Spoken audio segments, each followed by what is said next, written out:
Okay, this video was shows a bunch of what they call gun fails. I'm just going to talk about what people may have done wrong or what they're doing wrong that caused these failures. So I'll be stopping and shortening this on each one, discussing what I think went wrong or what went wrong. This guy right here shoots himself in the leg because he draws his gun, he puts his finger on the trigger. That's why you don't put your finger on the trigger to your own target. Never have your finger on the trigger, basic safety rule, unless you're on target and you're ready to shoot. This guy doesn't follow that rule, so his gun goes off as he draws and he shoots himself in the leg.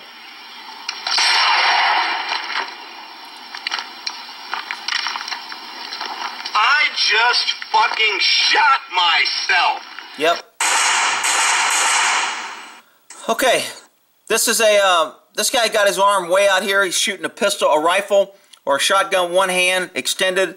Obviously, he's not going to be able to control that. If a rifle has a stock, you want that stock in your shoulder, pressed hard, and you're leaning into that stock so your body can take the force of the bullet. If the stock is loose, if you're not leaning forward in an aggressive stance, this guy's standing straight up. Another problem, obviously the gun's going to fall, hits him in the face. Okay, notice her curved back. Curved back, she's shooting. See how she's kind of leaning backwards? This is called a very passive stance. Aggressive stance, 60-40. You want that weight on your front foot. You want to be leaning forward at an angle, at this angle, and you want that shoulder being aggressive, shoving that gun forward. That way you don't get in this leaning backwards to where the gun's kind of beating you up, throwing you backwards. Yeah, it hurts. Okay, obviously you don't shoot a rifle with a pistol like that. Not good. She's, again, passive stance. She was standing straight up. The power of the rifle is going to knock her over. And it does. Again, leaning back. Do you see that? Leaning backwards. Okay. Didn't have a good stock hold. Around a little bit. Dude, my mom's going to kill me. Okay, this gangster dude wanting to be all tough and shit, making a video, ends up fires his gun off in the house. Again, finger on the trigger, basic safety. You don't keep your finger on the trigger unless you're ready to shoot. Hopefully he learned that lesson. Hopefully nobody was upstairs when he put a bullet, or he's got a hole in the roof. Oh my God. Okay, not too bad. She kind of had semi-aggressive. That was a shotgun, and it kind of knocked her back a few feet. The fact that she moved backwards tells me she didn't have that weight forward. She wasn't leaning forward. It's very critical, especially when you're teaching women to shoot so they're not scared of the gun and so the gun doesn't hurt them, that you get that aggressive forward-leaning stance so you can take the recoil of the gun. This guy shot it with nothing on his gun. Obviously, you know, he had a little bit more strength. The gun didn't drop out of his hand, but he tried to shoot it without using a stock. And pull it up. The knucklehead didn't check his gun to make sure it's loaded. He's making a video on how to safely hand a gun. Shoots the roof.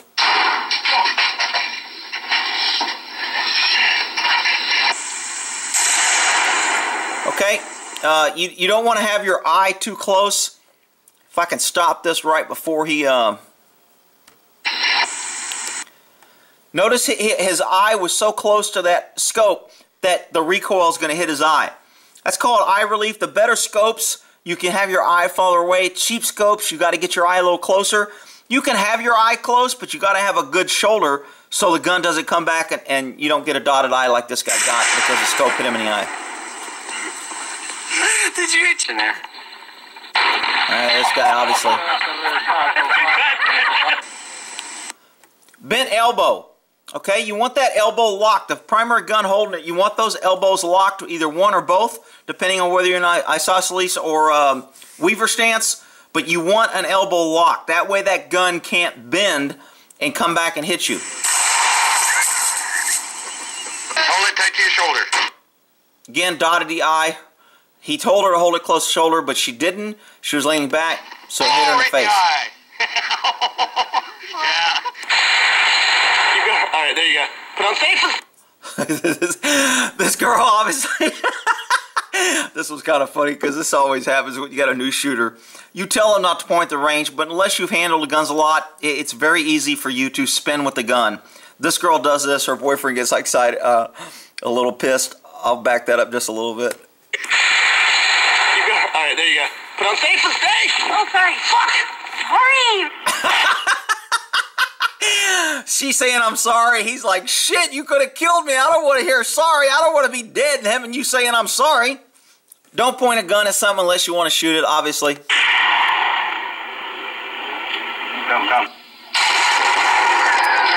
I didn't finish watching these to kind of see. These are just large guns.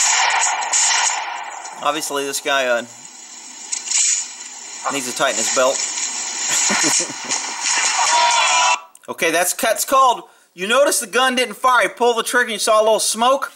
Now, some people will call that a squib load. Some people call that a light load, a half load, a failure to fire.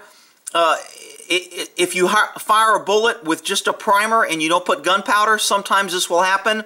Sometimes it's called a hang fire, to where it fired, but it didn't ignite. So you want to keep your gun pointed down range. Now, depending on who you're getting instruction for, they'll tell you anywhere from a minute to 5 minutes. I usually wait 20 or 30 seconds. Sometimes I'll just lay the gun down and go to something else and just let it wait.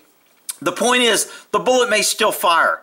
Now, this is different than a cook-off. If you shoot a whole bunch of rounds in a gun, the barrel gets so hot and red and it's glowing that if you leave a live round in the chamber, it will actually cook that round off. Years ago, supposedly there was a Marine that killed his drill sergeant that way. They were firing, he fired a bunch of rounds, got his barrel really hot, left a round in the chamber, laid his gun down, pointed at the drill sergeant, walked away from the gun went off, and the drill sergeant was dead. Nobody was around the gun, so it was like, hey, nobody killed him, it was an accident.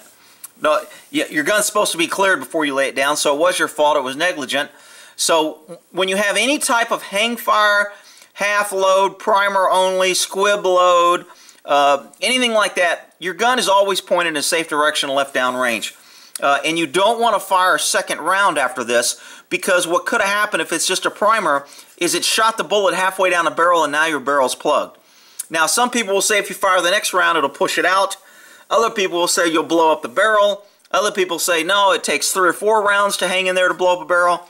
It's not a good thing to fire a gun with a blocked barrel.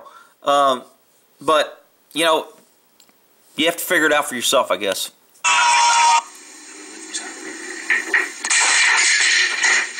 Okay, a round rolled off the table here. I don't know if you saw that. This guy's drunk. Not a good match. Alcohol. Ow!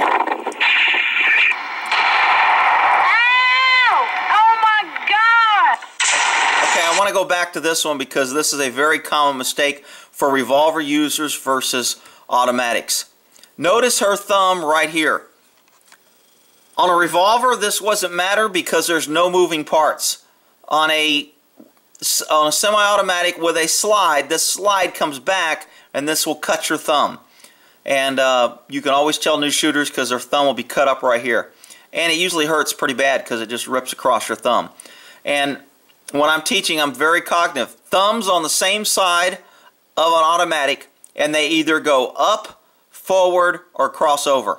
And I've got another video of that if you're confused about it. But don't put your thumb over the other hand and wrap it when you're shooting automatics, or you're going to get what this girl get. Ow! Oh my God! Allahu Akbar. Dotted his eye, got his eye too close. Eye too close to the scope, laying down, not enough pressure. Not a good aggressive stance. Whoa! Fucking shit! What happened? Are you okay? Very bad stance. Came right off her shoulder and hit her in the head. Somebody could have stopped that. Eye too close, hit him in the glasses. She wasn't. Guy caught the gun, that's good. They say that's why you don't leave guns loaded against the wall.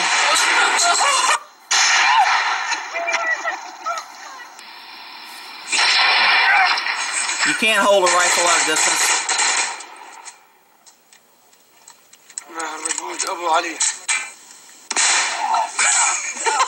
Guy held it.